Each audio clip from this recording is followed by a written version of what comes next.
கடந்த வாரம் புதுடெல்லியில் சர்வதேச வர்த்தக கண்காட்சி நடந்தது. இதை பற்றி நான் முன்னாடியே ஒரு வீடியோ போட்டிருந்தேன். அதில் பார்த்தீங்க அப்படின்னா நம்ம காயர் போர்டுக்கு 25 ஸ்டால் வந்து கொடுத்துருந்தாங்க.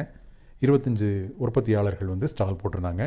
150க்கும் மேற்பட்ட பல பொருட்களை வந்து காட்சிப்படுத்தியிருந்தாங்க. குறிப்பாக அதில் பார்த்தீங்கன்னா எல்லோரும் கவனமாக பார்த்தது இந்த காயர்னால், அதாவது தென்னை நார்னால் செய்யப்பட்ட ஒரு ரிஸ்ட் வாட்ச். அதில் வந்து பிரதமரோட புகைப்படத்தை போட்டு அது ஒரு மாடலுக்கு பண்ணியிருந்தாங்க. அது போக அதிகமாக மக்களால் விரும்பி வாங்கப்பட்டது 2 பொருள். ஒன்று இந்த காயர்னால் செய்யப்பட்ட கேப், தொப்பி.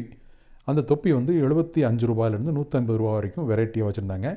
அது பெரிய அளவில் நிறைய என்கொயரி போச்சு, நிறைய பேர் பர்ச்சேஸ் பண்ணிட்டு போனாங்க. அதுக்கு அடுத்து பார்த்தீங்க அப்படின்னா பட்டன். இது வரைக்கும் பட்டன் வந்து நாம் பிளாஸ்டிக்கில் பார்த்துருப்போம், ஸ்டீலில் பார்த்துருப்போம், அதுக்கடுத்து வுட்டில் பார்த்துருப்போம். இப்போ முதல் முறையாக காயரில், தென்னை நாரில் வந்து பட்டன் தயாரித்து அந்த பட்டனை வந்து விற்பனை கொண்டு வந்தாங்க. இது பல வெளிநாட்டு இறக்குமதியாளர்கள் வந்து அந்த பட்டனை வந்து ரொம்ப ஆர்வமாக பார்த்து அதை சாம்பிளும் வாங்கிட்டு போயிருக்காங்க. அது மட்டும் இல்லாமல் உள்நாட்டிலையும் வந்து நிறைய பேர் வந்து இந்த பட்டனுக்கு நிறைய ஆர்வம் தெரிவிச்சுட்டாங்க. வர்த்தக விசாரணை வந்து இந்த தொப்பிக்கும் இந்த பட்டனுக்கும் அதிகமாக இருந்தது அப்படின்னு சொல்லி இப்போ காயர் போர்டு அறிக்கையில் சொல்லியிருக்காங்க. ஸோ இது எந்த மாதிரி மாற்றத்தை உண்டாக்கும் அப்படின்னா, எளிதில் கெட்டுப்போகக்கூடிய, அதாவது ஈகோ ஃப்ரெண்ட்லி ப்ராடக்டை வாங்குறதுல அதிகமாக ஆர்வம் காட்டுறது யார் அப்படின்னு சொல்லி பார்த்தா நம்ம ஐரோப்பிய ஒன்றிய கூட்டமைப்பு நாடுகள் தான். இப்போது இந்த காயரில் செஞ்ச ஒரு பட்டன் அப்படின்றது வந்து அங்கே மிகப்பெரிய அளவில் எதிர்காலத்தில் கவனம் பெறுறதுக்கு வாய்ப்பு இருக்குது அப்படின்னு சொல்லி சொல்கிறாங்க.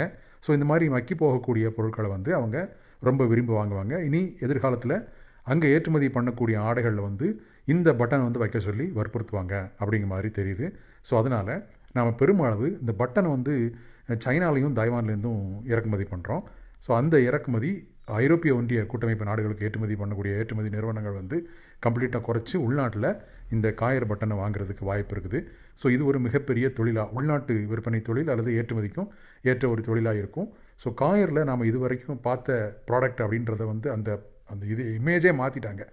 காயர் மேட்லேருந்து பல்வேறு வகையான இந்த பூந்தொட்டிகள்லாம் வந்து நம்ம பார்த்துருக்கோம்.